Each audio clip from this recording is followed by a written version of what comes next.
দেখতে পাচ্ছেন যে ওই যে আমাদের মসজিদ আল মুস্তফা আমরা এখান থেকে দেখতে পাচ্ছি।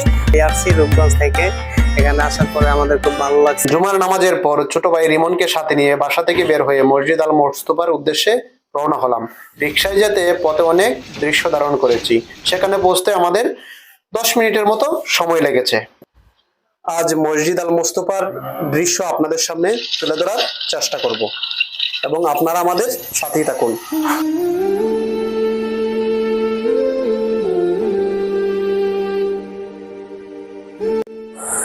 দর্শক, আমরা প্রায় 3 কিলোমিটার জায়গা আমাদের বাসা থেকে মসজিদ আল মুস্তফার দূরত্ব। তো আমরা একটি রিক্সা ভাড়া করে কিন্তু এখন যে স্থানটিতে এসে পৌঁছেছি, প্রায় এখানে পৌঁছতে আমাদের 10 মিনিটের মতো সময় লেগেছে। তো আপনারা দেখতে পাচ্ছেন যে ওই যে আমাদের মসজিদ আল মুস্তফা আমরা এখান থেকে দেখতে পাচ্ছি। তো আমরা এখন সরাসরি আপনাদেরকে কিছুক্ষণের মধ্যে আমরা এর আশেপাশের চিত্রগুলো এবং হচ্ছে মসজিদ আল মুস্তফার চিত্রগুলো তুলে ধরার চেষ্টা করবো। প্রিয় দর্শক, মসজিদের শহর বলা হয় রাজধানী ঢাকাকে। রাজা বাদশাদের আমলে প্রচুর পরিমাণে মসজিদ নির্মাণ করা হয় এই ঢাকার বুকে। এই শহরের অলিতে গলিতে ছড়িয়ে আছে নতুন পুরাতন প্রায় 5,500-এর উপরে মসজিদ। কিন্তু রাজধানীর 100 ফিট এলাকায় নির্মিত মসজিদ আল মুস্তফা যেন সবার থেকে ভিন্ন। এখানে এলে একটা অন্যরকম অনুভূতি কাজ করে, প্রশান্তিতে ভরে ওঠে মন।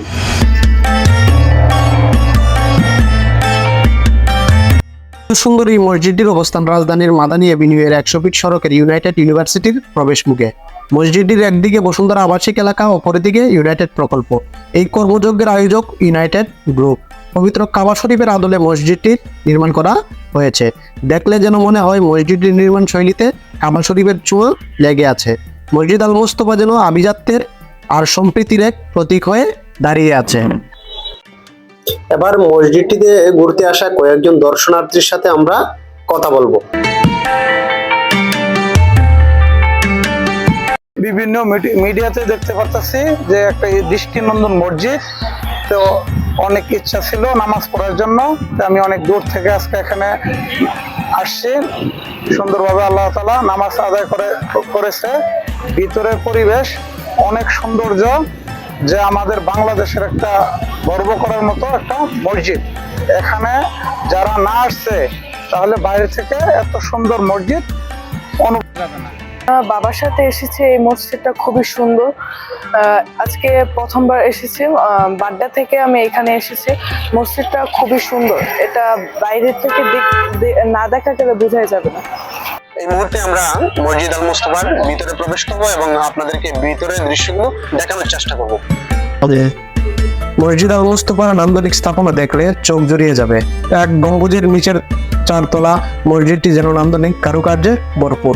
এর বাইরের ডিজাইন যেমন দৃষ্টিনন্দন, ভেতরের কারুকাজ তেমনি অসাধারণ। 10,000 মুসল্লি একসাথে নামাজ পড়তে পারবেন এই মসজিদে।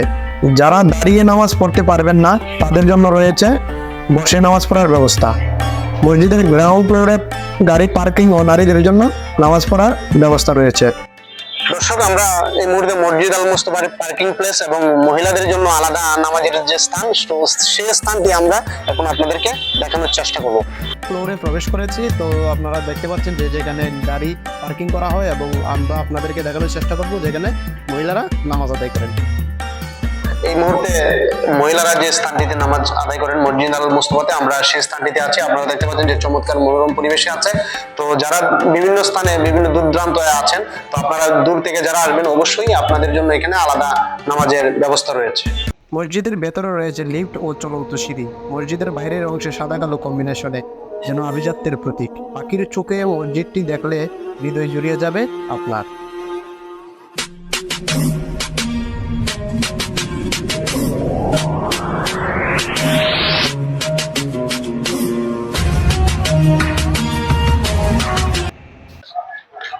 মসজিদ আল মুস্তফা থেকে আহমেদ সালমান, ঢাকা।